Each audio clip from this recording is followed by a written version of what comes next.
여러분 9월의 첫 주일이 밝았습니다. 9월 5일 주일 아침 하나님의 말씀 함께 묵상해 보도록 하겠습니다. 함께 기도하죠. 하나님 아버지, 우리에게 시원한 가을 그리고 새로운 달 9월을 허락해 주심에 감사합니다. 9월 첫 주일 주님 앞에 나와 예배하기 전 이 아침에 주님의 말씀을 함께 묵상하고 나눕니다. 이 말씀을 통해 우리에게 하나님의 음성 들려주시고 삼손의 일생을 통해 하나님의 일하심의 원리가 무엇인지 바로 배우고 우리의 삶으로 적용할 수 있도록 하나님 역사해 주시옵소서. 감사하며 예수님의 이름으로 기도드립니다. 아멘.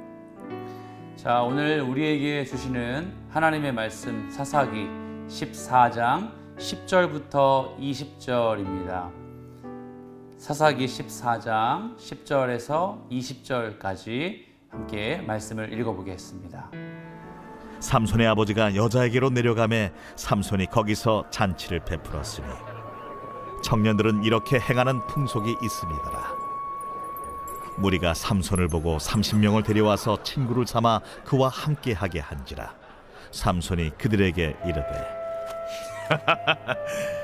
이제 내가 너희에게 수수께끼를 내리니 잔치하는 이래 동안에 너희가 그것을 풀어 내게 말하면 내가 배옷 30벌과 겉옷 30벌을 너희에게 주리라. 그러나 그것을 능히 내게 말하지 못하면 너희가 내게 배옷 30벌과 겉옷 30벌을 줄지니라. 하니 그들이 이르되 내가 수수께끼를 내면 우리가 그것을 들으리라. 삼손이 그들에게 이르되 먹는 자에게서 먹는 것이 나오고 강한 자에게서 단 것이 나왔느니라. 그들이 사흘이 되도록 수수께끼를 풀지 못하였더라. 일곱째 날에 이르러 그들이 삼손의 아내에게 이르되 너는 내 남편을 꾀어 그 수수께끼를 우리에게 알려달라 하라. 그렇지 아니하면 너와 내 아버지의 집을 불사르리라. 너희가 우리의 소유를 빼앗고자 하여 우리를 청한 것이 아니냐? 그렇지 아니하냐? 하니 삼손의 아내가 그의 앞에서 울며 이르되 당신이 나를 미워할 뿐이요 사랑하지 아니하는도다.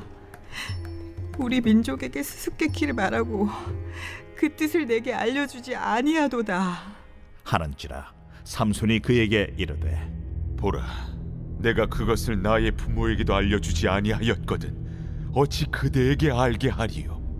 하였으나 7일 동안 그들이 잔치할 때 그의 아내가 그 앞에서 울며 그에게 강요하므로 일곱째 날에는 그가 그의 아내에게 수수께끼를 알려주매 그의 아내가 그것을 자기 백성들에게 알려주었더라.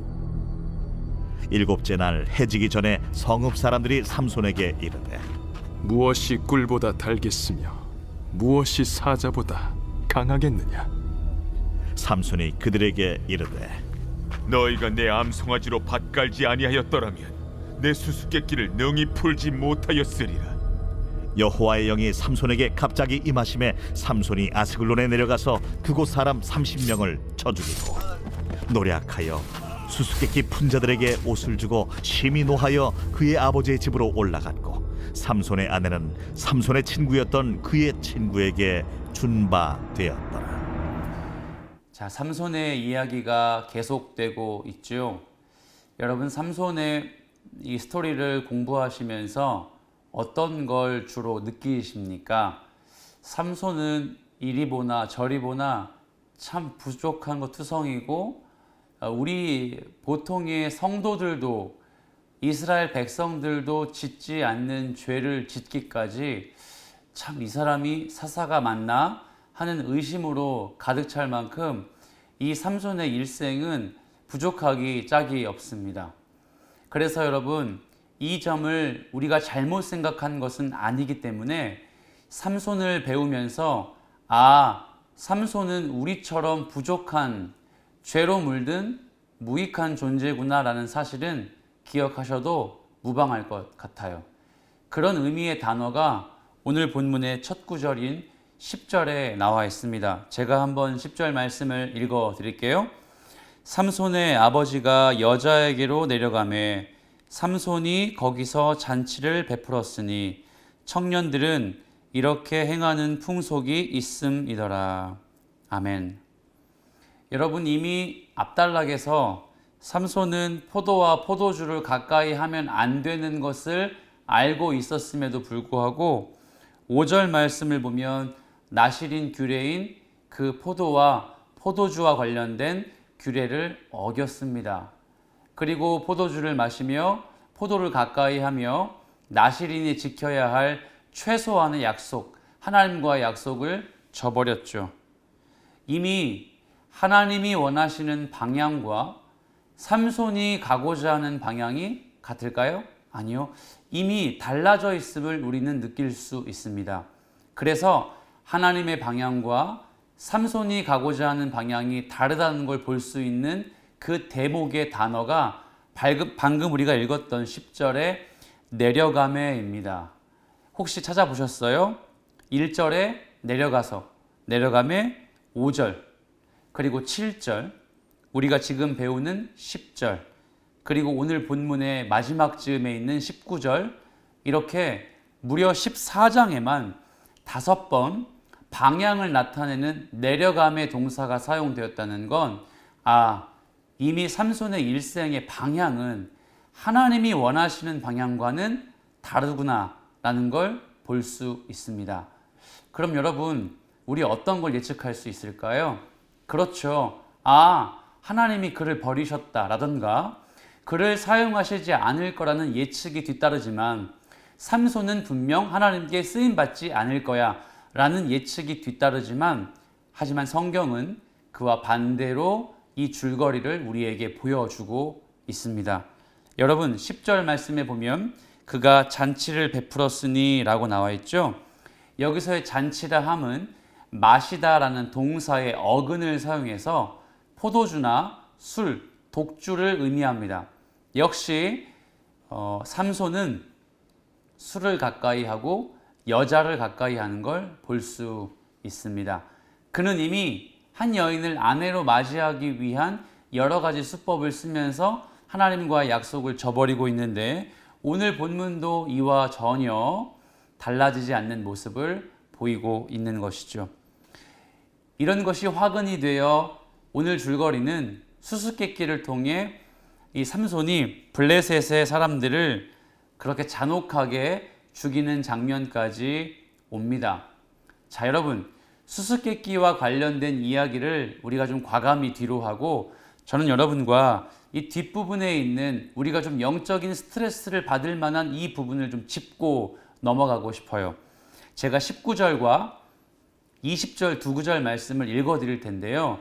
한번 여러분 잘 생각하시며 어떤 부분에서 우리의 마음이 좀 걸리는지 체크해 볼까요?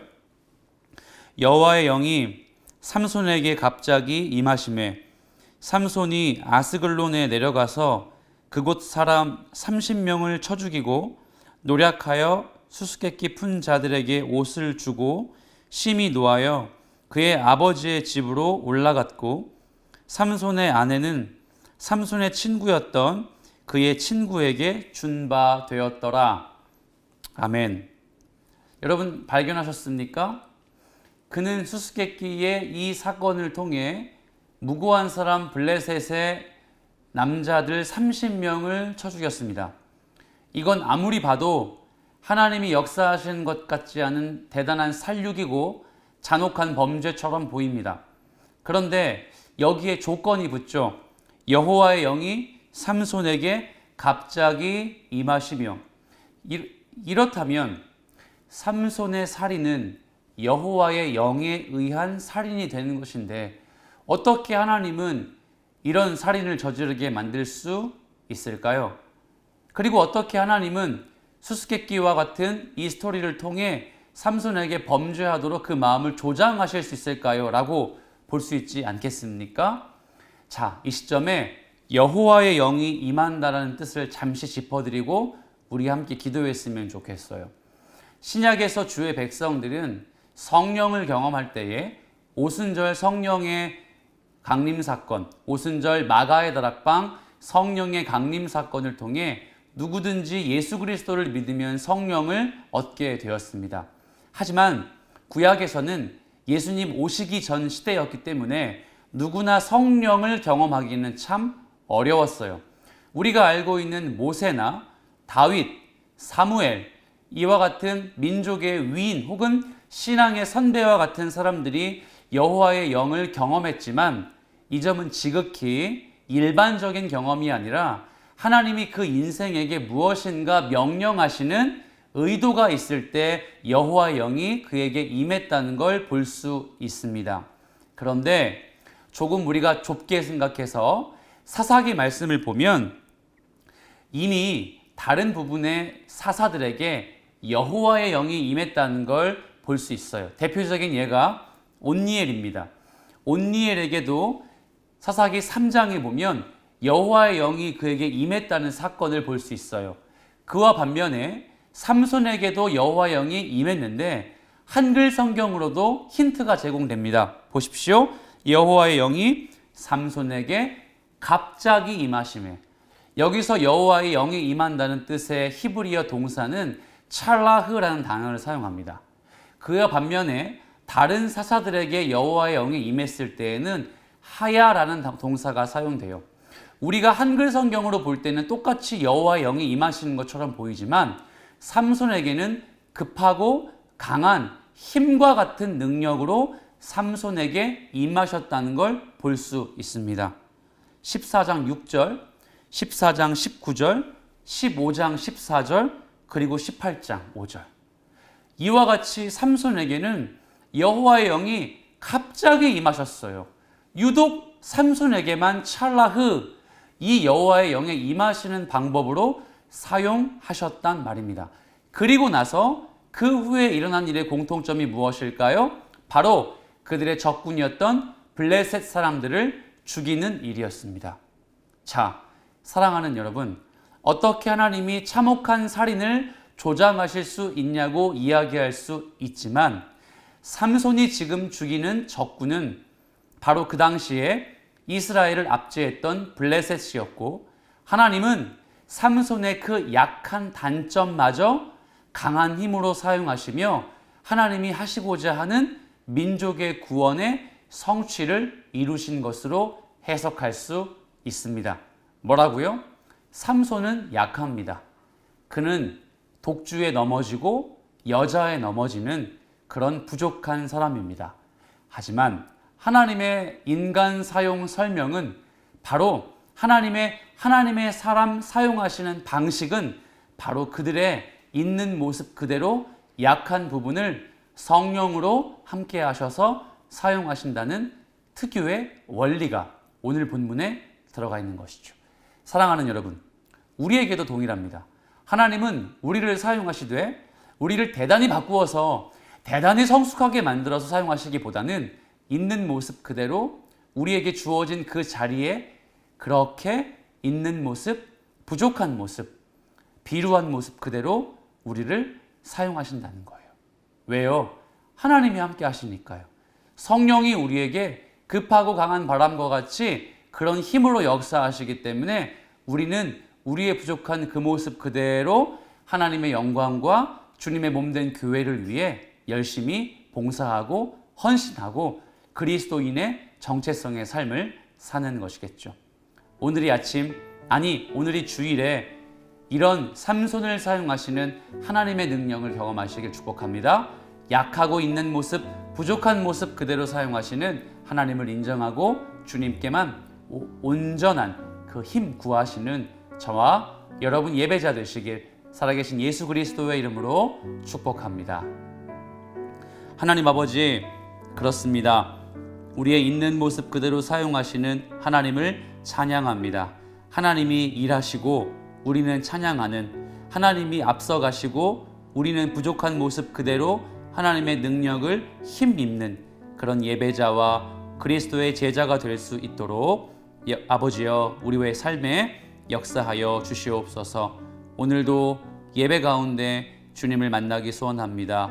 우리가 드리는 예배가 하나님께서 연락하시는 예배 되기를 바라고, 그리고 우리의 예배가 우리의 삶의 유일한 기쁨이 될 수 있도록 도와주시옵소서. 예수 그리스도의 이름으로 기도합니다. 아멘. 오늘도 약한 모습 그대로 버텨주시길 바랍니다.